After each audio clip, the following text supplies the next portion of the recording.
السلام علیکم جماعت ہم امید اور دعا ہے کہ آپ سب خیریت سے ہوں گے۔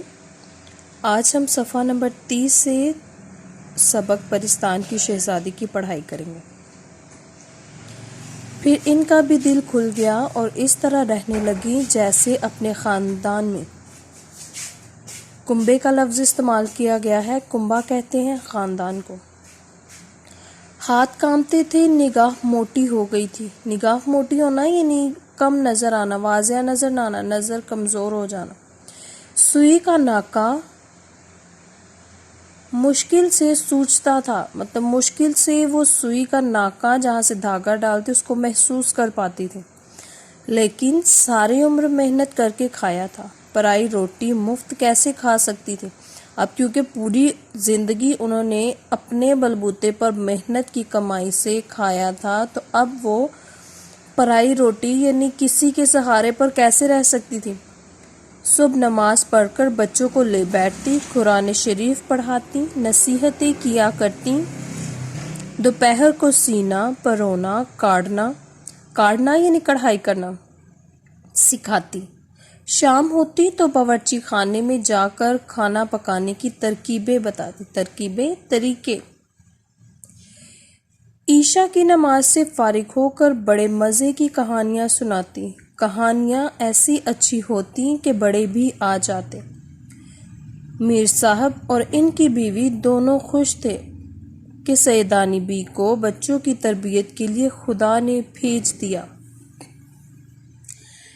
ایسی شریف، نماز روزہ کی پابند، ہنرمند استانی صرف روٹیوں پر کہاں میسر آتی ہے۔ اب وہ دونوں خوش تھے کہ اللہ تعالیٰ نے سیدانی بی کو ہمارے بچوں کی تربیت کے لیے بھیجا ہے، اور کہتی ہیں کہ ایسی نماز روزہ کی پابند اور ہنرمند استانی صرف روٹیوں پر کہاں میسر آتی، یعنی روٹیوں پر کوئی مطلب ایک کھانے کی چیز کے لیے جو ہے وہ کوئی اتنی محنت نہیں کرتا، لیکن یہ جو ہے صرف کھاتی پیتی ہے اور اس کے عوض اتنا مطلب ایک اچھی استانی ہونے کا بھی فرض ادا کرتی ہے کہ اتنا اس کی بیوی کو کھانے کے لیے سکھاتی ہے، بچوں کو قرآن پڑھنا سکھاتی ہے۔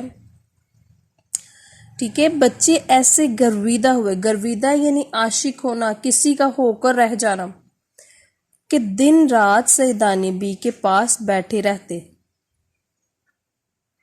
مشہور تھا کہ سیدانی بی پرستان میں بھی ہو آئی ہیں۔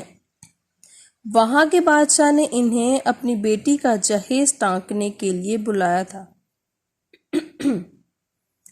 ٹانکنا مطلب سلائی کرنا۔ اب پرستان میں بادشاہ نے کیا کیا تھا کہ سیدانی بی کو اپنی بیٹی کا جہیز ٹانکنے کے لیے بلایا تھا، سلائی کرنے کے لیے، جہیز بنانے کے لیے بلایا تھا، اور انہوں نے وہاں کئی دن رہ کر بڑے بڑے تماشے دیکھے ہیں۔ گھر والوں کو یہ خبر تھی لیکن کبھی خیال نہیں آیا کہ سیدانی بی سے پوچھتے تو کیا بی سچ مچ تم پرستان گئی ہو؟ شاباش تمہارا جگرا، تم کو ڈر نہیں لگا؟ جگرا یعنی ہمت۔ ایک دن سردیوں کی رات تھی، دالانوں یعنی صحن کے پردے پڑے ہوئے تھے، چھوٹے بچے لحافوں میں دبکے اور بڑے لڑکے لڑکیاں گیٹھی کے چاروں طرف بیٹھے کہانی سن رہے تھے۔ اتنے میں میر صاحب کی بیوی نماز وظیفے سے فارغ ہو کر آئیں۔ اتفاق سے کہانی بھی انڈا شہزادے کی تھی۔ جب یہ ذکر آیا کہ کانڑے دیو کی، کانڑے یعنی کانا جس کی ایک آنکھ خراب ہو، جو شہزادی پر نظر پڑی تو سوتی کو پلنگ سمیت اڑا کر لے گئے۔ کہنے لگی، سیدانی بی، یہ جو لوگ کہتے ہیں کہ تمہیں بھی پرستان کے بادشاہ کو کوئی آدمی پرستان لے گیا تھا اور تم وہاں سے بڑا انعام و کرام لائی تھی، کیا یہ سچ ہے؟ سیدانی، ہاں بیوی، ہے تو سچ، لیکن کئی دفعہ جنوں اور پریوں نے مجھے بلایا ہے۔ میر صاحب کی بیوی، اوئی، اور تم بے دھڑک چلی گئی؟ بے دھڑک، بے خوف؟ سیدانی، پہلی دفعہ تو مجھے دھوکے سے لے گئے تھے، راستے میں جب بھید یعنی راز کھلا تو بہت تیری ڈری، بہت تیری، بہت زیادہ، لیکن کیا کرتی، دل کو مضبوط کر لیا، اللہ کو یاد کرتی ہوئی چلی گئی۔ نہ جاتی یا روٹتی پیٹتی تو جانے کیا آفت آتی، آفت، مصیبت۔ اس کے بعد جب گئی، ہنسی خوشی گئی اور ہنسی خوشی واپس آئی۔ بیگم صدقے اپنے رسول صلی اللہ علیہ وآلہ وسلم کے، اس پر ایمان رکھنے والے کا کہیں بال بیکا نہیں ہوتا، یعنی جو اللہ پر ایمان رکھتا ہے اس کو کبھی نقصان نہیں پہنچتا، کوئی اس کا ایک بال بھی نہیں خراب کر سکتا۔ پرستان میں بھی میری وہ خاطریں ہوئیں کہ کیا کہوں، خاطریں، خدمتیں۔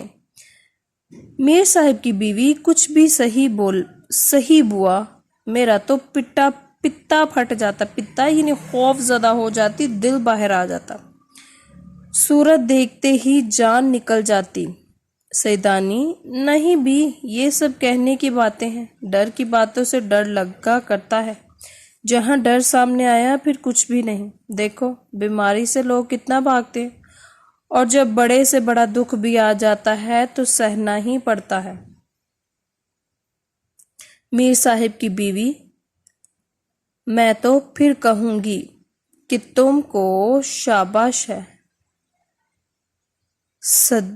صد رحمت اس پر جس نے تمہیں دودھ پلایا، صد رحمت یعنی 100 ہزاروں رحمتیں اس پر صدقے کہ جس نے تمہیں دودھ پلایا، یعنی اس کی ماں کو کہا جا رہا ہے سیدانی بیگم۔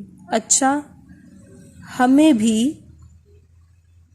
تو سناؤ، کیا ہوا تھا، کیوں گئی تھی، پرستان کیسا ملک ہے، وہاں کیا کیا دیکھا؟ اوکے جی، اللہ حافظ۔ کل ہم پرستان کی شہزادی کے صفحہ نمبر 31 کی پڑھائی کریں گے۔ اللہ حافظ۔